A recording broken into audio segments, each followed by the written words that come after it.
예, 금요일 묵상의 시간입니다. 교회 공동체 안에서 무리 짓기와 뒷말은 파괴 폭탄이다.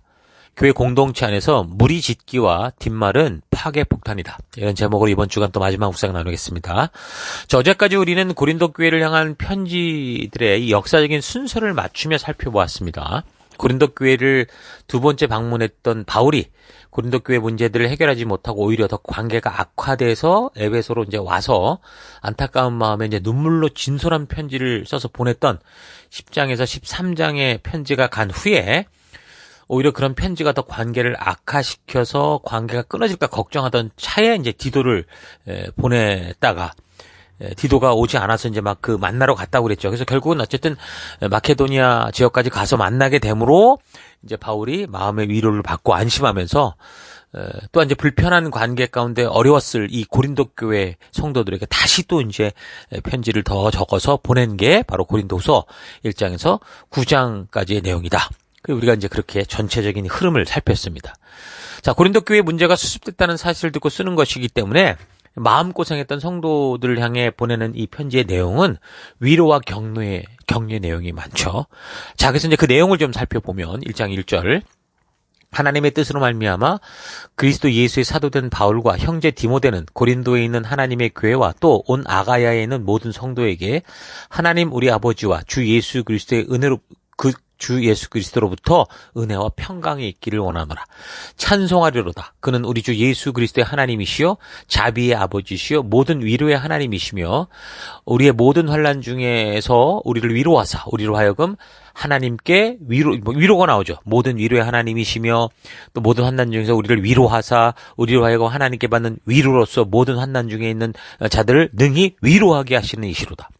그리스도의 고난이 우리에게 넘친 것 같이 우리가 받는 위로도 그리스도로 말미암아 넘치는도다. 우리가 환난 당하는 것도 너희가 위로와 구원을 받게 하려는 것이요 우리가 위로를 받는 것도 너희가 위로를 받게 하려는 것이니 이 위로가 너희 속에 역사하여 우리가 받는 것 같은 고난을 너희도 견디게 하느니라.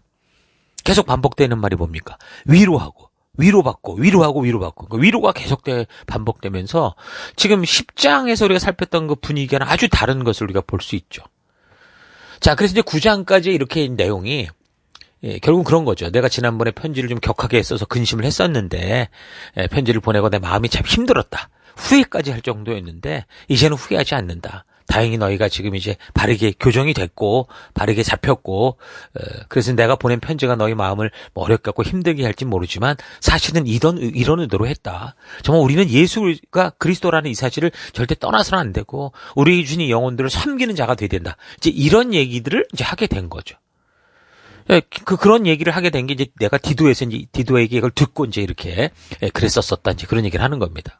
자, 이런 편지를 적게 되는 건데 그러면서 이런 내용으로 이제 쭉 얘기를 이제 써 가는데 자기가 너무 걱정이 돼서 이제 에베소에서 막 거꾸로 마케도니아 지역으로 왔던 그 얘기를 하고 있었잖아요.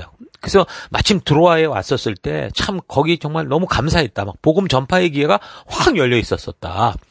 근데 이제 고린도 교회 너희들 사실 이 문제 때문에 내가 마음이 편치 못해서 정말 그 복음의 문이 활짝 열렸는데도 어떻게 하지 못하고 내가 정말 할 수 없이 마게도니아 지역으로 오는 그랬던 얘기를 하거든요. 2장 12절 내가 그리스도의 복음을 위하여 드로아의 이름에 주 안에서 문이 내게 열렸으되 내가 내 형제 디도를 만나지 못함으로 내 심령이 편치 못해서 그들을 작별하고 마케도니아로 왔다. 이제 이 얘기를 하는 겁니다.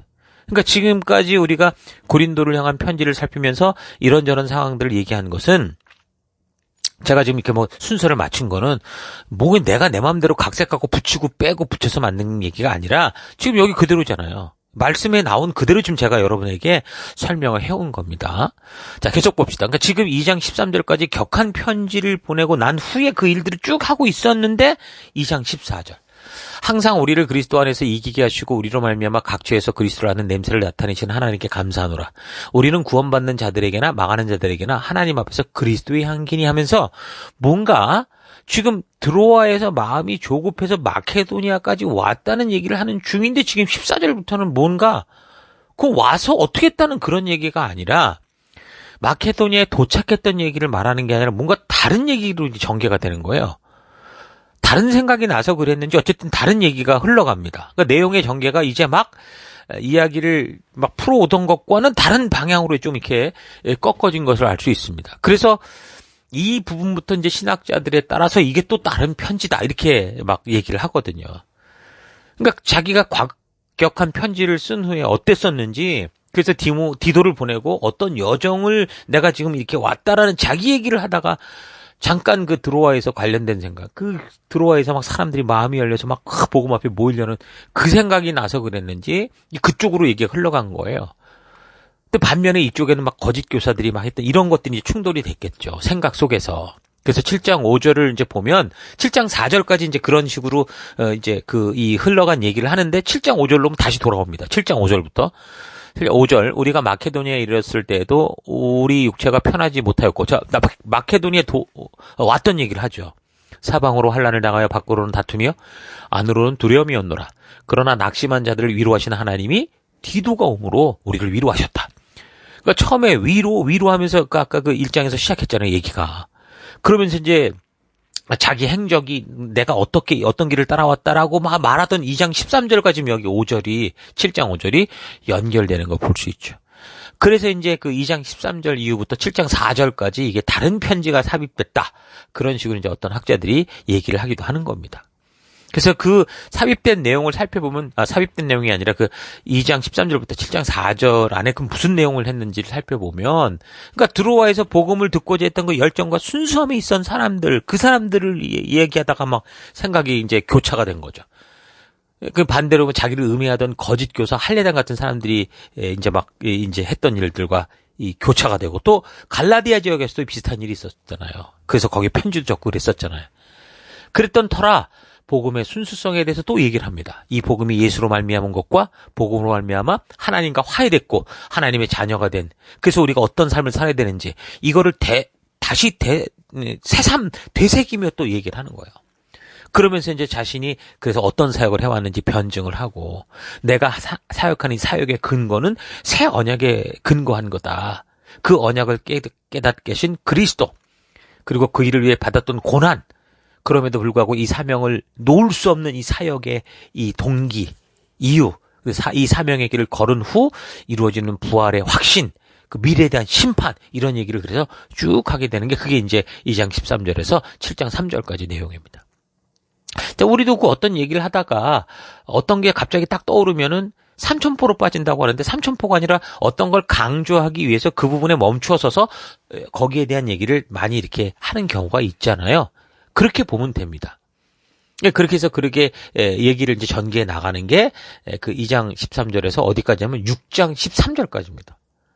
그러다가 또 6장 14절부터 18절의 경우는 또 그렇게 얘기를 하던 것과는 조금 다른 각도에서 얘기가 또 나오고, 그러니까 2장 13절 이후 전개되는 편지의 흐름상 볼 때 일단 바울의 얘기와는 2장 7장 5절로 연결되니까 그 중간 부분에 있어서 뭔가 이제 그 대적하던 자들의 생각과 이런 것들이 교차돼서 복음에 대한 얘기를 또 쭉 얘기를 하다가 또 이제 6장 14절에 가면 또 이제 다른 얘기가 되는.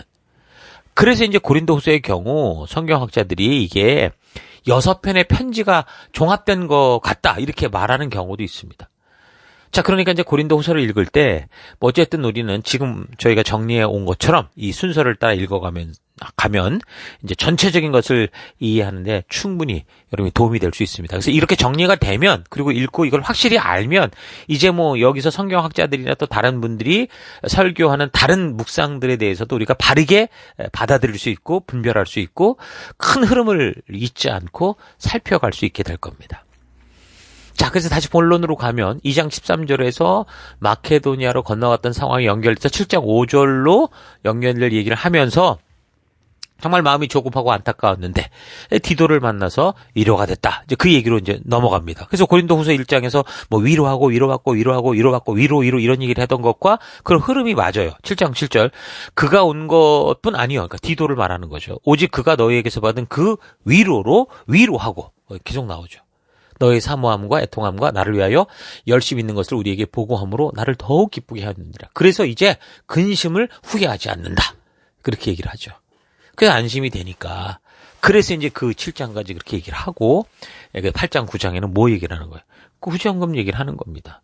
물론 그 시작은 성도들에 의해서 자발적으로 시작됐다고 했지만 사실은 갈라디아서 2장을 참고할 때 사도들로부터 부탁을 받은 거였기 때문에 사도 바울은 또 사명을 가지고 그런 도전을 줬겠죠. 고린도 교회뿐만이 아니라 각 지역 교회마다 도전을 줬고 그래서 거기 있는 사람마다 헌금을 모아서 올 때 의심 없이 하게 하려고 증인들을 데리고 오고 이런 얘기가 그렇게 얘기 나오는 거예요. 그래서 8장 9장의 얘기가 그런 얘기입니다. 자, 이제 고린도후서의 전체 흐름이 이런 건데, 자, 이런 식의 흐름인데, 이제 그게 우리가 그냥 지금 있는 순서로 보면 1장 9장을 읽다가 갑자기 10장에서 막 화난 사람처럼 얘기를 하면, 그 뭐 헌금도 모으기 힘들 거고, 그 다음에 얘기도 흘러가지 않는, 이런 걸 우리가 좀 잘 기억하십시오. 그러니까 제가 이제 우리가 지금 살펴본 이 순서를 따라 잘 읽어가시면, 여러분들이 고린도후서의 그 내용과 흐름, 고린도후서를 통해서 이렇게 깨닫게 되는 이런 부분들을 분명하게 알 수 있게 될 겁니다. 자, 고린도후서는 어떤 면에서 보면 사실 뭐예요? 바울 사도의 개인적인 변증에 대한 그런 얘기. 자기의 어떤 자기 얘기를 하는 게 가득 찬 것 같아 보입니다. 그런데 이걸 잘 생각해 보면 우리도 같은 처지일 수 있거든요. 성도로서, 그리스도의 증인으로서 우리도 지금 바울과 같이. 그러니까 본의 아니게 교회 안에서도 그렇고 또는 세상으로부터 그런 공격을 받고 있는 거죠.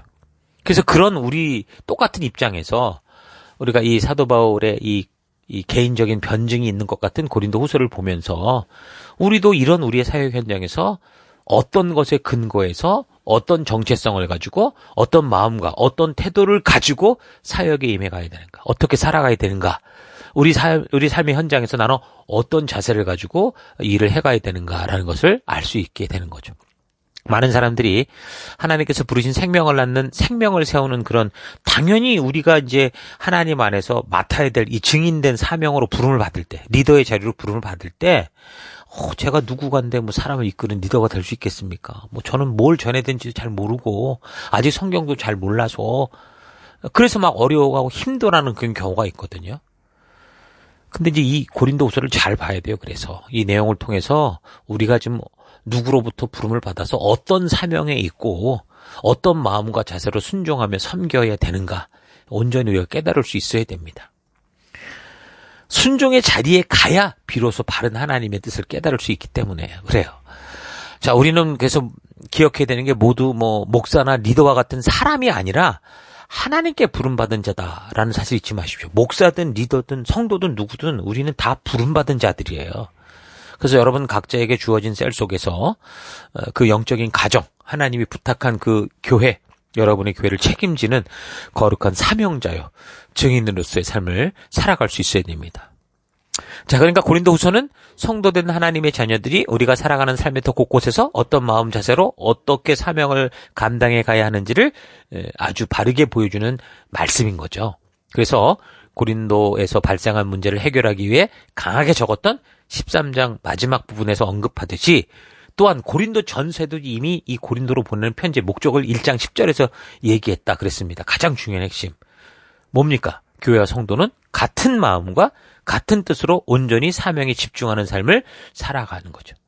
이게 사실 고린도 전서나 후서나 모든 상황의 주제인 겁니다. 이런 사실 잊지 마시고 우리도 지금 한 교회로 모여서 우리가 지금 이 생명을 섬겨가는 이 방법인 셀, 이 셀과 또 우리가 이 셀을 섬겨가면서 리더로서 해야 되는 이 약속들, 이런 것들 여러분 정말 신실하게 성실하게 감당하셔야 돼요. 여러분들 그냥 말로만 맨날 아멘하고 알겠습니다 뭐 카톡방에 그렇게 올리고 난 다음에 사실은 우리에게 준 영혼들에 대해서 정말 세밀하게 돌보고 책임져가는 그런 일들을 여러분 성실하게 감당하지 않으면 참 우리가 좀 두렵습니다. 이번에 뭐 연락이 한번 온 적이 있는데 오래전에 같이 교회를 여기 섬겨줬던 분이 지금 다른 곳에 퍼스 쪽에 가 계신 분이 그 교회 안에서 리더로 섬기면서 사람들이 막 자라져 가는가 봐요. 그러니까 우리가 그때 막 이 셀 우리 리더들이나 또 우리 지체들을 함께 잘 섬길 수 있도록 했던 그 도구, 그 툴, 우리가 지금 인터넷에 도구 쓰는 거 그걸 좀 보내줄 수 있냐고 그러시더라고요. 요즘도 제가 셀 리더나 여러분들에게 다른 얘기를 하지 않거든요. 이전에는 막 푸시도 하고 강요도 하고 이랬는데 참 그게 오히려 더 반발을 사는 것 같기도 하고 이제 믿어야 되는 것 같아가지고서 지금 다른 말은 하지 않고 있습니다. 또 한 가지는 지금 그 다른 교회 그분이 얘기하듯이 여러분들도 정말 제대로 하려고 하면 이게 필요할 수밖에 없는 도구거든요. 그래서 여러분들 이런 거예요. 바로 이제 같은 마음과 같은 뜻으로 같은 방법으로 교회를 섬겨가는 게 이런 겁니다. 그래서 우리가 이 교회 안에서도 내 할 일만 하고 많은 그런 어떤 이상한 개인적 이기주의에 빠져 있지 말고 뭐 서로가 서로를 돕고 섬기고 책임지고 물론 자기 일들을 잘하는 건 너무 중요한 거죠. 그런 일들을 우리가 잘 감당해가는 그런 우리가 되십시다. 고린도 교회에서 벌어졌던 이런 일들을 통해 오늘 우리가 어떤 자세와 태도로 이 교회를 섬겨가야 되는가, 어떤 성도의 삶을 살아야 되는가 잊지 않고 그 길을 온전히 걸어가는 여러분 될 수 있기를 바랍니다. 자, 오늘 하루 삶에서 관계가 깨어지는 건 고린도 교회의 경우를 통해 보듯이 누군가로부터 전해 듣는 어떤 사람에 대한 부정적인 뒷말들이 그렇게 만든다라는 사실을 기억하면서 혹시나 내가 나의 삶에서도 그런 불신과 이 진심을 오해하게 하는 말들을 하게 하고 있지는 않은가 되돌아봐서 성령이 하나 되게 하신 이 교회 공동체, 셀 공동체가 나누어지는 일이 없도록 더 힘써 하나 될 수 있도록 노력하는 우리가 되십시다.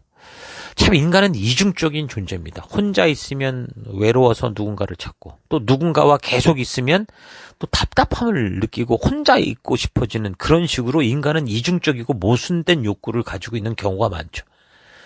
보통 이 무리짓는 동물들은 혼자 있지 않고 혼자 생활하는 동물들은 무리짓지 않는 법이거든요. 근데 인간은 놀랍게 무리 속에 있기를 바라면서 동시에 혼자 있기를 원하는 거죠. 그래서 사실 이 사회 속에, 이 공동체 속에 너무나 많은 문제들이 생기는 겁니다. 이기적이어 보이는 거죠. 넌 나와 같이 있어? 내 마음대로 있어. 이런 식이 되니까. 그러니까 교회 안에서도 마찬가지라는 겁니다.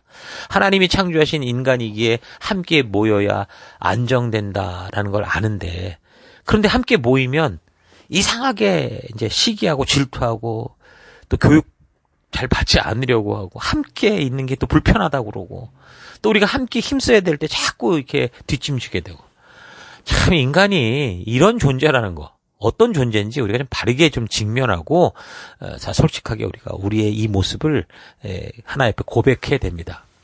그래서 우리가 공동체로 모일 때는 그 공동체가 가진 비전과 사명, 목적, 그것을 이루는 약속들이 뭔가 잘 숙지하고 그 약속에 함께 한 마음으로 힘을 모아야 한다라는 거 명심해야 됩니다.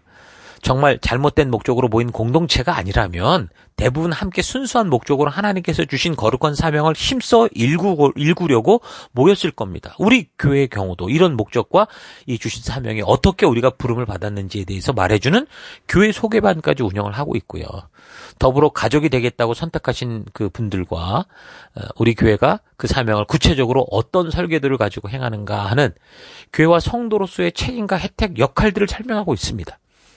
그냥 교회에 와서 구경꾼처럼 존재하지 않고 한 식구로서 바르게 소속되고 양육돼서 그리스도의 장성한 분량에 이르도록 인도하고 있는 거죠. 그래서 하나님의 진심을 알고 자신이 처한 삶의 그 어떤 현장, 어떤 상황과 환경 속에서도 주님의 뜻대로 행하며 살아갈 주도적인 성도들을 세워가고 있는 겁니다. 여러분은 목사에게 종속된 성도가 아니라 목사가 부른 성도가 아니라 목사가 모든 걸 도울 때만 움직일 수 있는 그런 수동적인 그런 사람들이 아니라 주님의 뜻이 주도하고 우리 하나님이 불러서 하나님의 뜻대로 이끌어가는 하나님께 부름받은 성도다라는 거 잊지 마시고 그런 성도로 바르게 세워질 수 있기를 바랍니다. 자, 오늘도 고린도후서 1장에서 9장의 내용을 좀 읽어가시면서 전체 이 고린도의 흐름을 잘 파악하시면서 그 안에서 부름을 받은 자로서의 진심을 말하고 있는 사도 바울의 고백에 귀를 기울여 들으면서 내가 지금 살아가는 이 시대, 우리 가족, 우리 사회, 우리 교회 안에서 어떻게 살아가야 되는지를 바르게 깨닫게 될 수 있기를 바라고 그래서 그 성경의 가치를 따라 살아내는 여러분들 될 수 있기를 주의 이름으로 축원합니다. 잠시 함께 기도하겠습니다. 하나님, 사람의 말은 서로를 통하게 하는 연결 도구인데 자칫 잘못 사용하면 그 말로 인해 교회의 하나됨을 파괴하고 다 나누게 하는 사탄의 거짓과 연결될 수 있다는 거 잊지 않고 바르고 온전한 말을 하고자 애쓰는 삶 되기 원합니다. 아무 의도 없이 한 말이라고 해도 결국 상처를 주고 또한 공동체를 분열하게 할 수 있는 것인데 그냥 내가 느낀 느낌을 아무런 확인 없이 그냥 말해버림으로써 다른 관계를 의심하게 하고 그래서 멀어지게 되는 일들을 해왔던 삶을 회개합니다. 어떤 사람의 생각과 말이 나를 이끄는 게 아니라 오직 주의 말씀, 성경의 가치, 하나님의 부르심이 나를 주도하므로 내가 어느 공동체에서든지 그 말씀의 가치를 따라 부르심을 따라 힘써 하나 되어 주님의 나라를 세워가는 그런 삶 살기 원합니다. 하나님 한 교회에서 우리가 한 무리가 되는 건 중요하다고 보는데 그러나 하나님 우리가 우리만을 위한 무리 짓기를 하는 뒷말을 하는 그래서 결국 교회를 파괴시키는 그런 함정으로 빠지지 않고 우리가 힘써 하나 되어 주신 부르심의 한 뜻과 한 방법과 한 약속대로 나아가는 우리가 될 수 있도록 인도해 주옵소서. 그 길로 이끄시고 인도하신 하나님 감사드리고 예수님 이름으로 기도했습니다. 아멘.